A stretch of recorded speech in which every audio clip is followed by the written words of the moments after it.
Is it at all possible to come to Hong Kong on a working holiday visa, and then, after you've worked for one employer for a sufficient amount of time to understand that you might want to work there full time, is it possible to go on to get an employment visa?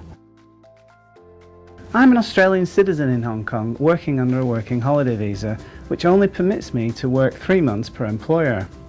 Is the only way around this to be sponsored by my employer, or can I transfer to another visa?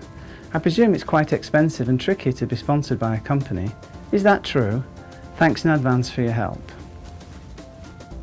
The working holiday visa is designed to allow nationalities from certain countries to come to Hong Kong to work for up to a maximum of 12 months. In the case of a British citizen, for a maximum period of 12 months itself, but for most other nationalities, whilst you have a 12-month limit of stay, you are allowed to work for a single employer for no more than 3 months at a time. And in this particular question, it's clear that this Australian gentleman has got a working holiday visa, has found himself a half-decent employer under his working holiday visa, and would like now to be considered for full-time employment with that employer. And therefore, is it possible in light of the way that immigration policy works here? Well, the bottom line is it's perfectly okay to be able to transfer from a working holiday visa through to a sponsored employment visa under the general employment policy. And the way that you do it is you make an application on an entry visa basis for the employment visa, even though you remain in Hong Kong on your working holiday visa. That application process takes 4 to 6 weeks to finalise, and if at the end of the consideration process the Immigration Department agree that you can transfer over to a working holiday visa, then effectively you take your approved visa label under the employment visa off to Macau with you.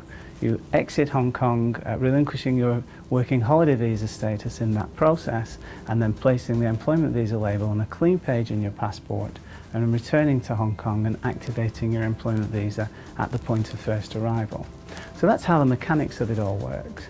But in reality, what you need to do in adjusting your status from working holiday visa through to sponsored employment is to be able to pass the employment visa provability test, which is that in the context of that particular work, you need to show that you can you possess a special skill, knowledge and experience of value too, and not readily available in Hong Kong, and that your employer is justified in engaging your services as opposed to the services of a local person.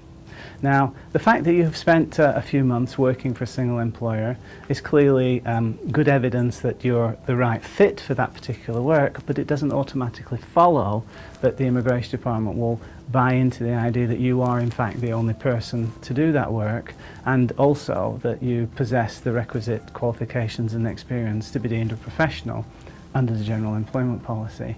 So it really does depend on all the circumstances, and your sort of intellectual approach to this challenge should be one of, well, would you be able to pass the approvability test for an employment visa in your own right, notwithstanding the fact that you did get a working holiday visa that represented the initial opportunity for you to make this application for an employment visa.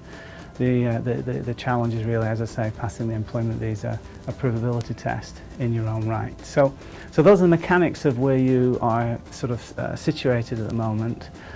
As to the question of expense, really you could use all our resources on our website to do it yourself for free, so that doesn't have to be expensive.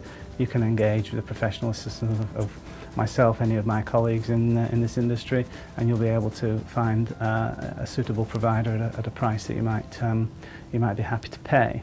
But all things considered, you're going to have the assistance of your employer or your proposed full-time employer in this application, because it isn't the type of thing that you can do in isolation from the support that you necessarily need from your employer, which is a different experience from that which you had when you went out and got your working holiday visa. Okay, so quite a few moving parts to that. I hope you found it useful.